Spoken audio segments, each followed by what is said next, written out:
Ngiyayikhetha inkosi yasebuhleni babaNazaretha onyakazwezulu uShembe phakade. Amen. Sizoqhubeka esigabeni somlando kaJehova, isigaba sesibili.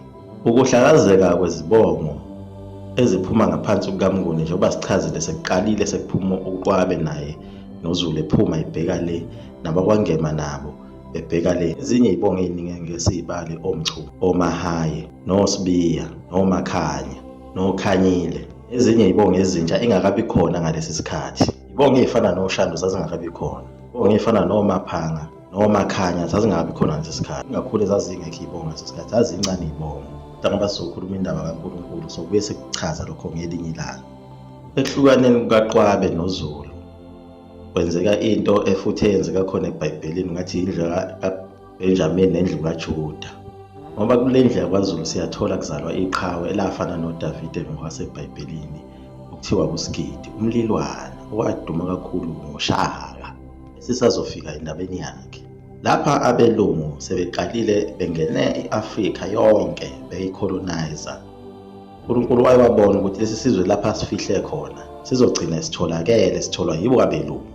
uNkulunkulu wabese banecebo lokuthi adilize iy'ngelosi ezimbili ezulwini ezosebenza ngokubambisana ukuvikela lesi sizwe. Lezi iy'ngelosi ezimbili, enye kwakuthiwa umzilikazi kaMashobane, enye kwakuthiwa uSigidi, umlilwana owaduma ngoShaka. Amagama amaningi phela aphanjanisiwe ngoba umlando wethu sigcine sesiwuphethelwe yibo abamhlophe. Ngoba naye uZulu kuyatholakala ukuthi igama lakhe umhlabela, kodwa lokho ukuthi Zulu kwakuyizibongo zakhe. KwakuwuZulu elimkhonto enqindi ngokugwaza inkomo zamadoda, ezalwa uMalandela ngokulandela inkomo zamadoda. Phela abantu bakwaZulu nabakwaQwabe kuthiwa kungamakhosana asezulwini, ngoba endlini enkulu yamaNguni bona babezalwa kuyo indlu enkulu, ngoba naseyithakazelweni zakhona besasho ukuthi Mnguni kuyiyona nzala abantu. Sichaze-ke ngokuzalwa kwalezi ngelosi. uSigidi lona uShaka unegazi lobukhosi obuthathu. Zoqala sichaze uhlangothi lokwaZulu ekhaya kubo kwababa wakhe. uShaka uzalwa uSenzangakhona, kodwa umama wakhe uSenzangakhona uMthaniya wakwaSibiya. Ubaba kaMthaniya kwakunguManyelela, kodwa uManyelela wayengayona inkosi. AbakaSibiya bazalwa futhi uMalandela ozala bona oZulu noQwabe. Umama wakhe uShaka uNandi uzalwa uMbengi, inkosi yakwaMhlongo.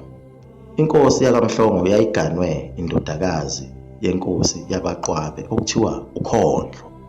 uKhondlo yena wayeganwe uMfunda, uMfunda lo azala kuye uNandi. Naye uMfunda lo wayezalwa ebukhosini bakaMthetho, zalwa inkosi uKhanya wakaMthetho. uMfunda ekhaya koma wakhe kwakuyukwesakaMthetho, wayengu-anti wenkosi uDingiswayo. Ngakho nje uShaka egcine ekhulela kwaMthetho, ngoba yilapho okwakuzalwe khona ugogo wakhe ozala uNandi. uMfunda lo wayebizwa inkosi uDingiswayo ebiza ngondodana njengoba wayewu-anti kuyona.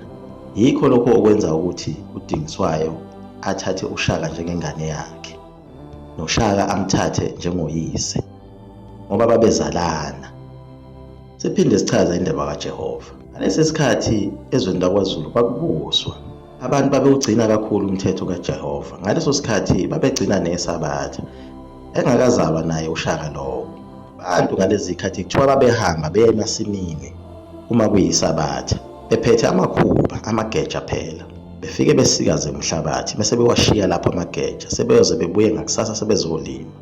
Babengabasi futhi ngeSabatha, babengagundi namakhanda abo, okufakaza ukuthi yibo labantwana ababhalwe ngawo lapha eBhayibhelini ababeshayelwe uJehova le mithetho yokusoka nokungagundi, nokungazidli ingulube, nokugcina iSabatha. Kwaze kwaba khona inganekwane yakhona yasemandulo bengakazalwa naboShaka yomame okuthiwa wayotheza iy'nkuni ngeSabatha.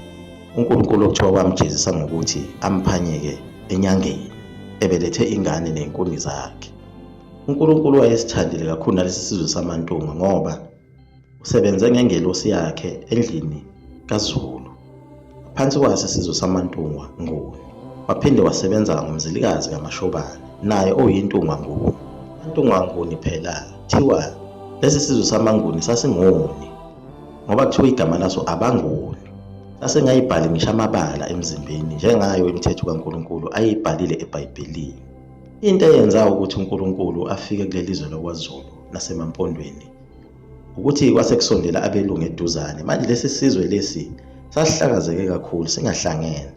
Wabona uNkulunkulu ukuthi uma befika abelungu laba bazosinqoba kalula lesi sizwe, siphinde sithathwe naso siyothunjwa njengabo laba bakwa-Israyeli abathunjelwa phesheya kwelwandle. uNkulunkulu wayesedinwe kakhulu kwase kuzalwa laba bantu. Umzilikazi yena wayezalwa uMashobane, uyise kwakuwuMangethe.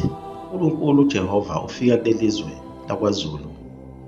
Sethi izimbi kakhulu izinto eseyiqalile ukwenziwa ngabantu abamnyama. Kunanesizwe sakwaNdwandwe lapha esasingaphansi kwabambo nguni esasuka eSwazini. Lesi sizwe sakwaNdwandwe sona sasesikhulu kakhulu kanti sasenza izinto ezimbi kakhulu ezazingalungile emehlweni kaNkulunkulu. Ukubulawa kwabantu ngesihluku kwakukhona, nokuthakatha nayo yonke into embi. Kanti lesi sizwe sasesikhulu kakhulu ngoba sasithatha amakhosi amaningi sesiwafake ngaphansi kwaso nezizwe eziningi. uNkulunkulu akawuthandanga lo mbuso wakwaNdwandwe, wafuna ukuthi kuqalwe ngawo ubulawo. Abantu babejojwa, abanye beqanjelwa amanga, kuthiwa bayathakatha bebulawe kabuhlungu. Kodwa lesi sizwe sakaNdwandwe sasinamaqhawe amaningi, ngempi wawungeke uze ume phambi kwaso. Ingakho uNkulunkulu wabe esehlisa lezi ngilosi ezimbili. Ilapho uNkulunkulu esenza khona icebo lakhe lokuthi ahlanganise abakwaKhumalo nabakwaNdwandwe beganiselana.